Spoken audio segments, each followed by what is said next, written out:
عیسائیوں کا میٹر تھا حد سے بڑھنا، غلوف کرنا۔ غلوف کرنا کسے کہتے ہیں کہ بھئی جس کی جتنی شان ہے اس سے اس کو بڑھا دینا۔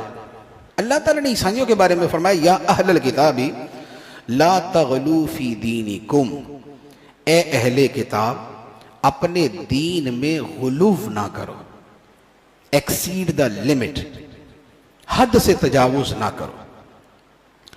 حد سے تجاوز کیا تھا؟ وہ کہتے تھے جی حضرت عیسیٰ علیہ السلام خدا کے بیٹے، عیسیٰ علیہ السلام خدا کے بیٹے، وہ یہ کہتے تھے۔ فرمایا یہ حد سے بڑھنا ہے۔ ہمارا عقیدہ کیا ہے کہ ہمارے نبی صلی اللہ علیہ وآلہ وسلم کائنات میں سب سے افضل ہے، کائنات میں سب سے افضل، نہ آپ جیسا ہوا نہ ہوگا۔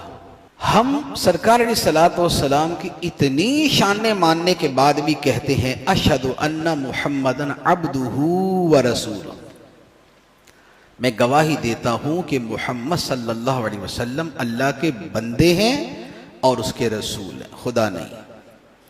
اچھا پھر ایک اور بڑی خوبصورت بات عرض کروں، نبی پاک علیہ الصلوۃ والسلام کا جو میلاد منایا جاتا ہے، اس میلاد کی ایک بہت بڑی حکمت یہ ہے کہ نبی کو خدا نہ مانے، کیونکہ خدا وہ ہے لم یلد ولم یولد، جس نے نہ کسی کو جنا اور نہ وہ خود پیدا ہوا۔ خدا وہ ہے جو پیدا نہیں ہوا، اور نبی پاک علیہ الصلوۃ والسلام کو سال میں ہم 100 مرتبہ کہتے ہیں جی 12ویں شریف کو پیدا ہوئے، 12ویں شریف کو پیدا ہوئے، 12ویں شریف کو پیدا ہوئے، 12ویں شریف کو پیدا ہوئے۔ تو یہ جو 12ویں کا اتنا اعلان کرنا ہے، یہ اسی شرک کا رد ہے، توحید کا اثبات ہے۔